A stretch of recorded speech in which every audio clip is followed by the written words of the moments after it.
Their head coach, Corey Gipson, a 64-63 win against TCU, number 15 TCU. And coach, down 10 early in the second half. You preach belief for this team, and it looked like even at that point, TCU's starting to move, starting to pull away. This team didn't get rattled. No, we got a resilient group. These guys, they work so hard. I was emotional, not because of the win. I was emotional because we know how hard our guys work.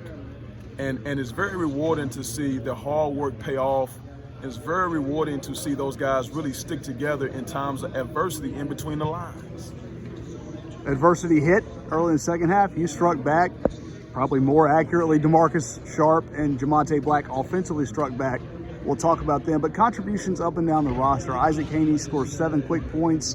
Doesn't score the last 35 minutes of the game, but the last minute has a huge rebound and a huge steal to set up the go-ahead basket. Absolutely. Those guys were fantastic. Let me tell you who was awesome. Jordan Wilmore played the best game of his life. He was phenomenal. He did so many things that won't ever show up in the stat book. He protected the paint just with unbelievable confidence. And what's so impressive about that is that the last game, we couldn't play him as much because Illinois State had a hybrid lineup. He didn't let that affect the very next game. He didn't let that affect him and how he approached this game. That shows you how mature he is and how much of a servant he is for our basketball club. Helps to be 7-3 and grab that big offensive rebound too that puts you ahead for the next to last time. Very smart play, kept the ball up. Just, again, very mature, very intelligent basketball move. Absolutely. Jordan has a bright future ahead of him. He has earned the confidence of his teammates. And I'm just so ecstatic that our guys believe in each other. They believe in Big Jordan, and Big Jordan believes in them. Our bench was terrific. The staff was terrific. And I don't want to take any credit for this. I really want to give credit to the players and to the staff and everybody involved, okay, that helped put all this together. Well, normally when you talk about inside out, you'd probably be talking about Jordan Wilmore. But DeMarcus Sharp's ability to get into the paint, he worked Shahada Wells. He had a couple of inches of advantage on him.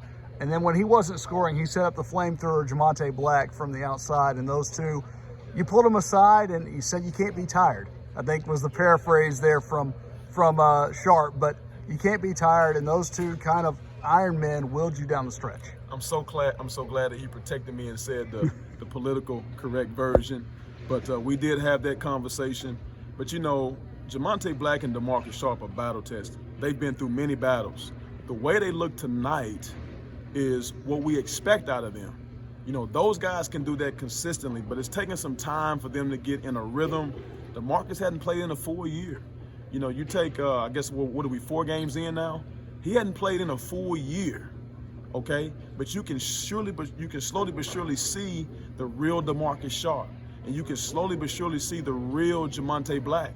It's just a matter of time before some other guys start being their real selves that we see on a daily basis in practice. Now you'll take this win and 24-hour rule, celebrate it for tonight, get on to Illinois State next. That's exactly right. We got to go back and watch some film. There's so many different things that we can improve on from this game, and we got to make sure that we prepare, number one, for ourselves. And we got to get better ourselves, and then we'll move on to Illinois State. Coach, thanks so much. Thank you so much, Mr. Pugh.